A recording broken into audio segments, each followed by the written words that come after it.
मैं शैलजा अपने चैनल पर आपका हार्दिक स्वागत करती हूँ। आशा करती हूँ आप सब स्वस्थ एवं प्रसन्न होंगे।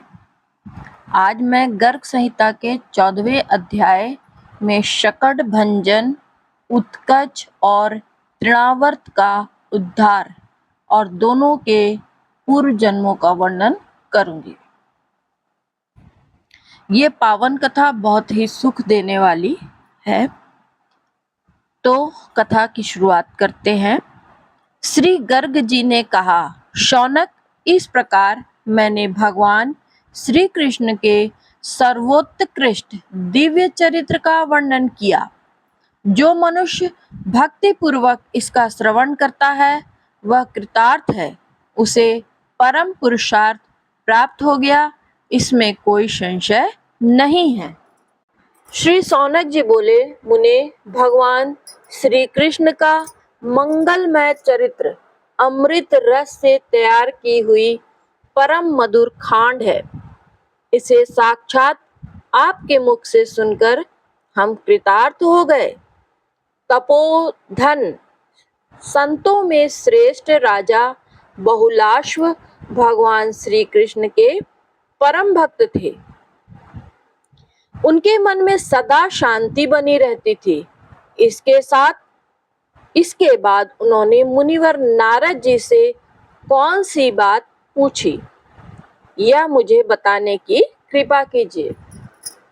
श्री गर्ग जी ने कहा, शौनक, तदंतर मिथिला के महाराज बहुलाश्व हर्ष से उत्फुल्ल और प्रेम से विह्वल हो गए। फिर उन धर्मात्मा नरेश ने परिपूर्णतम भगवान श्री कृष्ण का चिंतन करते हुए नारद जी से कहा। राजा बहुलाश्व बोले, मुने, आपने भूरी भूरी पुण्य कर्म किए हैं और आपके संपर्क में मैं धन्य और कृतार्थ हो गया, क्योंकि भगवान के भक्तों का संग दुर्लभ और दुस्साह्य है। मुने, अद्भुत भक्त वत्सल साक्षात भगवान श्री कृष्ण ने बाल्यावस्था में आगे चलकर कौन कौन सी विचित्र लीला की, यह मुझे बताइए। अब श्री नारद जी कहते हैं, राजन, तुम श्री कृष्ण सम्मत धर्म के पालक हो। तुमने यह बहुत उत्तम प्रश्न किया है। निश्चय ही संत पुरुषों का संग सबके कल्याण का विस्तार करने वाला होता है। एक दिन जब भगवान श्री कृष्ण के जन्म का नक्षत्र प्राप्त हुआ था, नंदरानी श्री यशोदा जी ने गोप और गोपियों को अपने यहाँ बुलाकर ब्राह्मणों के बताए अनुसार मंगल विधान संपन्न किया। उस समय श्याम सलोने बालक श्री कृष्ण को लाल रंग का वस्त्र पहनाया गया, अंगों को सुवर्णमय भूषणों से भूषित किया गया। उन्हें गोद में लेकर मैया ने अपने विकसित कमल सदृश कमनीय नेत्रों में काजल लगाया। उनके विकसित कमल सदृश कमनीय नेत्रों में काजल लगाया और गले में बंधन खायुक्त चंद्रहार धारण कराया तथा देवताओं को नमस्कार करके ब्राह्मणों के लिए उत्तम धन का दान दिया। तदंतर गोपी यशोदा जी ने शीघ्र ही अपने लाला को पालने पर लिटा दिया और मंगल दिवस पर गोपियों में से प्रत्येक का अलग अलग स्वागत किया। उस मंगल भवन में उस दिन बहुत से गोपियों का आना जाना लगा रहा। अतः उन्हीं के सत्कार में व्यस्त रहने के कारण वे अपने रोते हुए बालक का रुदन शब्द सुन न सकी। उसी क्षण पापात्मा कंस का भेजा हुआ एक राक्षस आया। उसका नाम उत्कच था। वह वायु में शरीर धारण किए रहता था। वह आकर छकड़े पर, जिस पर बड़े बड़े वजनदार दही दूध के मटके रखे जाते थे, बैठ गया और बालक के मस्तक पर उस शकट को उलटकर गिराने का प्रयास करने लगा। इतने में ही श्री कृष्ण ने रोते रोते उस शकट पर पैर से प्रहार कर दिया। फिर तो वह बड़ा छकड़ा टूट टूट हो गया और दैत्य मरकर नीचे आ गिरा। ऐसी स्थितियों में वह वायुमय शरीर छोड़कर निर्मल दिव्य देह से संपन्न हो गया और भगवान श्री कृष्ण को प्रणाम करके घोड़ों से जुते हुए दिव्य विमान पर बैठकर भगवान के निजी परम धाम गोलोक को चला गया। उस समय ब्रिजवासी नंद आदि गोप तथा गोपियां सब के सब एक साथ वहां आ गए और बालकों से पूछने लगे, ब्रिज कुमारों, यह शकट अपने आप ही गिर पड़ा या किसी ने इसे गिराया है? कैसे इसकी यह दशा हुई? तुम जानते हो तो बताओ।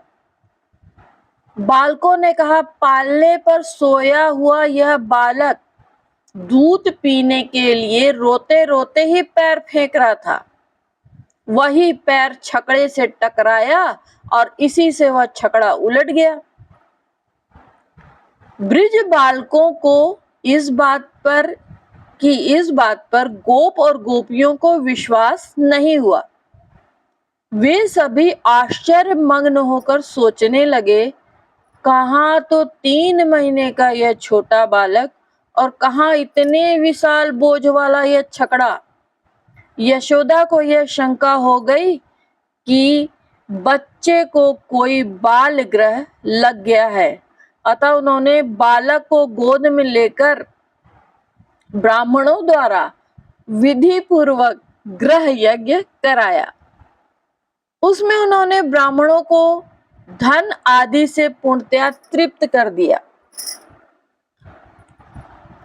श्री बहुलाश्व ने पूछा, महामुने, इस उत्कच नामक राक्षस ने पूर्व जन्म में कौन सा पुण्य कर्म किया था जिसके फलस्वरूप भगवान श्री कृष्ण के चरण का स्पर्श पाकर वह तत्काल मोक्ष का भागी हो गया? श्री नारद जी ने कहा, मिथिलेश्वर, यह उत्कच पूर्व जन्म में हिरण्याक्ष का पुत्र था। एक दिन वह लोमश जी के आश्रम पर गया और वहां उसने आश्रम के वृक्षों को चूर्ण कर दिया। स्थूल देह से युक्त महाबली उत्कच को खड़ा देखकर ब्राह्मण ऋषि ने रोष युक्त होकर उसे शाप दे दिया, दुर्मते, तू देह रहित हो जा। उसी कर्म के परिपाक से उसका शरीर सर्प शरीर से केंचुल की भांति छूटकर गिर पड़ा और यह देख वह महान दानव मुनि के चरणों में गिर पड़ा और बोला। उत्कच ने कहा, मुने, आप कृपा के सागर हैं, मेरे ऊपर अनुग्रह कीजिए। भगवान, मैंने आपके प्रभाव को नहीं जाना, आप मेरी देह मुझे दे दीजिए। श्री नारद जी कहते हैं, राजन, तदंतर वे मुनि लोमश प्रसन्न हो गए और उन्होंने विधाता की 100 नीतियां देखी हैं, अर्थात जिनके सामने 100 ब्रह्मा बीत चुके हैं, ऐसे संतों का रोष भी वरदायक होता है। फिर उनका वरदान मोक्षप्रद हो, इसके लिए तो कहना ही क्या है। श्री लोमश जी बोले, चाक्षुक, मनवंतरक तक तो तेरा शरीर वायु में रहेगा। इसके बीत जाने पर वैवस्वत मनवंतर आएगा। उसी समय 28वें द्वापर के अंत में भगवान श्री कृष्ण के चरणों का स्पर्श होने से तेरी मुक्ति होएगी। श्री नारद जी कहते हैं, राजन, उक्त वरद शाप के कारण लोमश जी के प्रताप से दानव उत्कच भी भगवान के परम धाम का अधिकारी हो गया। जो वर और शाप देने में पूर्णतः समर्थ है, उन श्रेष्ठ संतों के लिए मेरा नमस्कार है। राजन, एक दिन नंदरानी यशोदा जी की गोद में बालक श्री कृष्ण खेल रहे थे और नंदरानी उन्हें लाड़ लड़ा रही थी। थोड़ी ही देर में बालक पर्वत के समान भारी प्रतीत होने लगा। वे उसे गोद में उठाए रखने में असमर्थ हो गई और मन ही मन इस प्रकार विस्मय करने लगी, अहो, इस बालक में पहाड़ सा भारीपन कहां से आ गया। फिर उन्होंने बाल गोपाल को भूमि पर रख दिया, किंतु यह रहस्य किसी को बतलाया नहीं। उसी समय कंस का भेजा हुआ महाबली दैत्य तृणावर्त वहां आकर आंगन में खेलते हुए सुंदर बालक श्री कृष्ण को बवंडर के रूप में उठा ले गया। तब गोकुल में ऐसी धूल उठी जिसके कारण अंधेरा छा गया। भयंकर शब्द होने लगे। 2 घड़ी तक तो सबकी आंखों में धूल भरी रही। उस समय यशोदा जी नंद मंदिर के आंगन में अपने लाला को ना देखकर घबरा गई। रोने लगी, विलाप करने लगी, रोती हुई महल के शिखरों की ओर देखने लगी।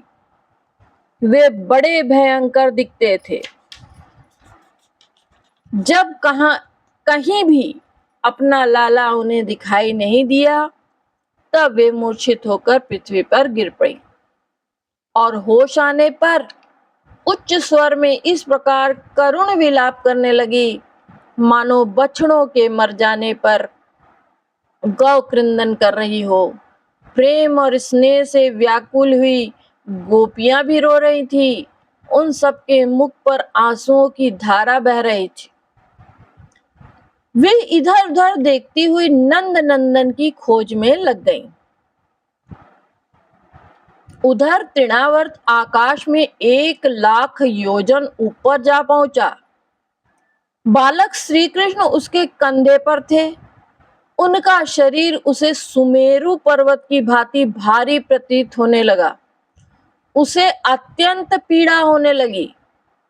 तब वह दानव श्री कृष्ण को वहां नीचे पटकने की चेष्टा में लग गया। यह जानकर परिपूर्णतम भगवान ने स्वयं उसका गला पकड़ लिया। निशाचर के छोड़ दे कहने पर अद्भुत बालक श्री कृष्ण ने बड़े जोर से उसका गला दबाया। इससे उसके प्राण पखेरु उड़ गए। उसकी देह से एक ज्योति निकली और घनश्याम में उसी प्रकार विलीन हो गई जैसे बादल में बिजली। तब आकाश से दैत्य का शरीर बालक के साथ ही एक शिला पर गिर पड़ा।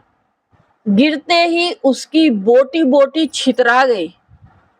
गिरने के धमाके से संपूर्ण दिशाएं प्रतिध्वनित हो उठी। भूमंडल भी कांपने लगा।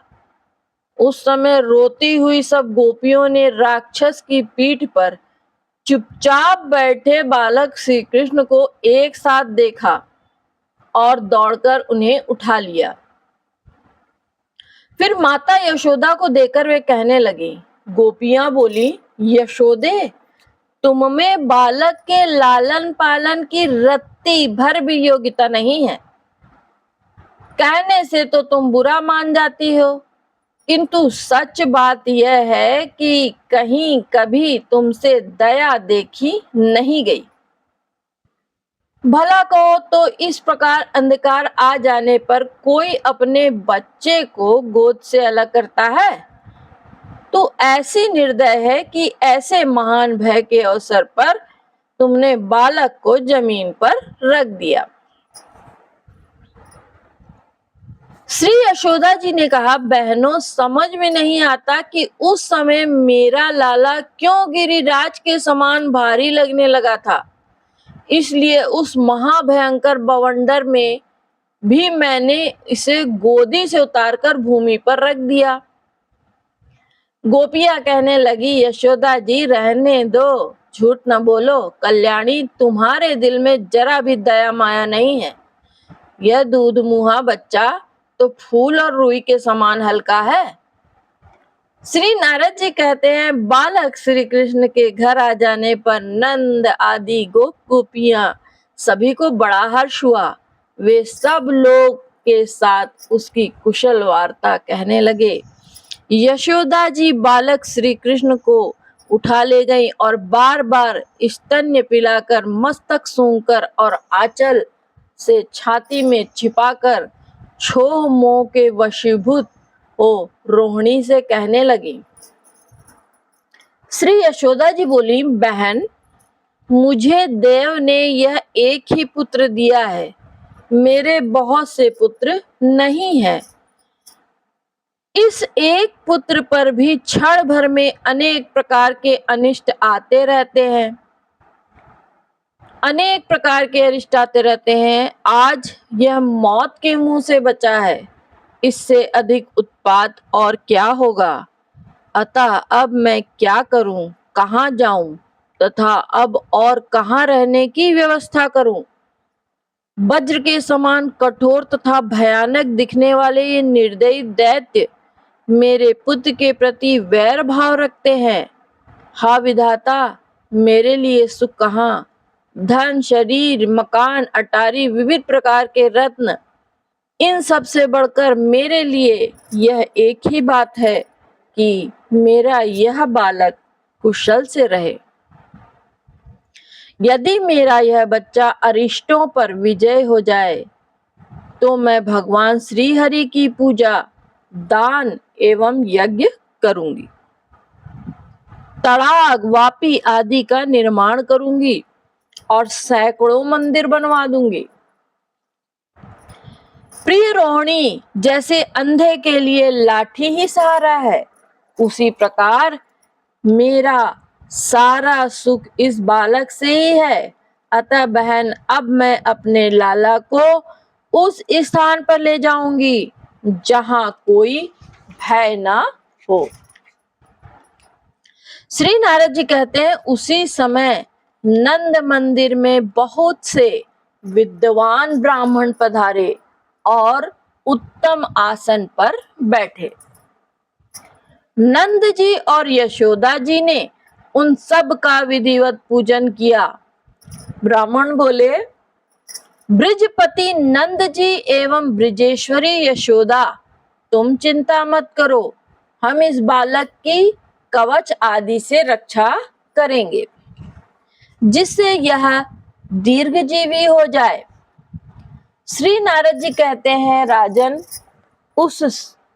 उन श्रेष्ठ ब्राह्मणों ने कुशाग्र, नूतन पल्लवों, पवित्र कलशों, शुद्ध जल तथा ऋक, यजुः एवं सामदेव के स्त्रोतों और उत्तम स्वस्ति वाचन आदि द्वारा विधि विधान से यज्ञ करवाकर अग्नि की पूजा कराई।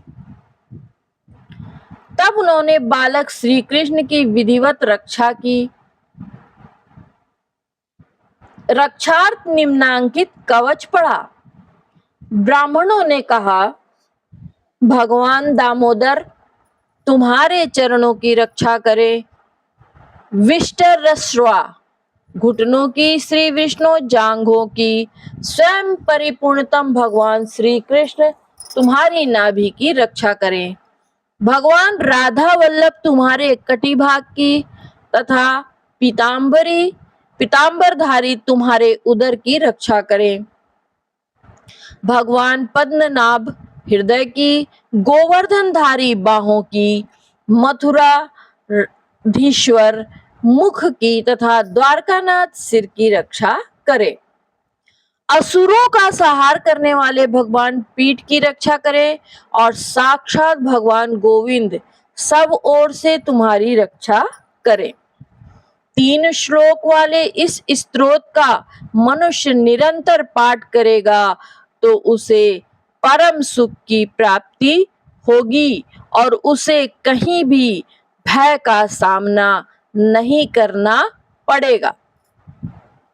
श्री नारद जी कहते हैं, तदंतर नंद जी ने उन ब्राह्मणों को 1 लाख गायें, 10 लाख स्वर्ण मुद्राएं, 1000 नूतन रत्न और 1 लाख बढ़िया वस्त्र दिए। उन श्रेष्ठ ब्राह्मणों के चले जाने पर नंद जी ने गोपों को बुला बुला कर भोजन कराया और मनोहर वस्त्राभूषणों से उन सब का सत्कार किया। श्री बहुलाश्व ने पूछा, यह तृणावर्त पहले जन्म में कौन सा पुण्य कर्म मनुष्य था जो साक्षात परिपूर्णतम भगवान श्री कृष्ण में लीन हो गया? श्री नारद जी बोले, राजन, पांडु देश में उत्पन्न सहस्त्राक्ष नाम से विख्यात एक प्रतापी राजा थे। उनकी कीर्ति सर्वत्र व्याप्त थी। भगवान विष्णु में उनकी अपार श्रद्धा थी। वे धर्म में रुचि रखते थे। यज्ञ और दान में उनकी बड़ी लगन थी। एक दिन वे रेवा नर्मदा नदी के दिव्य तट पर गए। लताएं और बेत उन तट की शोभा बढ़ा रहे थे।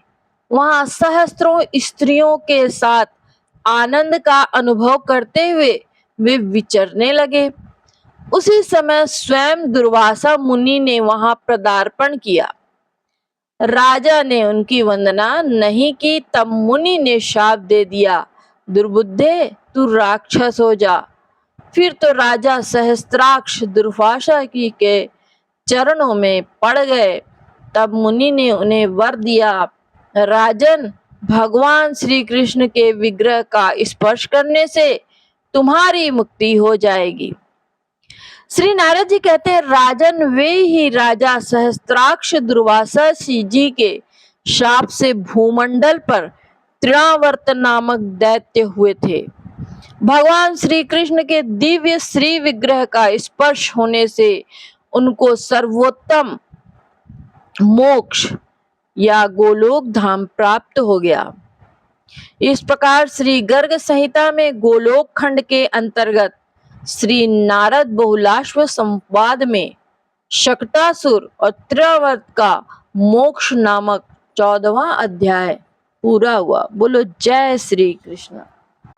दामोदर पातु पादः जानुनि विष्टर श्रवाः उरुपातो हरिनार्भिमं परिपूर्णतं स्वयं कटिं राधापति पातु पीतवासास्तवोदरं हृदयं पश्यनाभाश्च भुजौ गोवर्धनोद्धरः मुखं च मथुरानाथो द्वारकेश शिरोऽस्तु पृष्ठं पात्व सुरध्वंसी सर्वतो भगनान् स्वयं श्लोकत्रयमिदं श्रोतं यं पठेन् मानवः सदा महासौख्यं भवेतस्य न भयं विद्यते क्वचित्। बोलो जय श्री कृष्ण।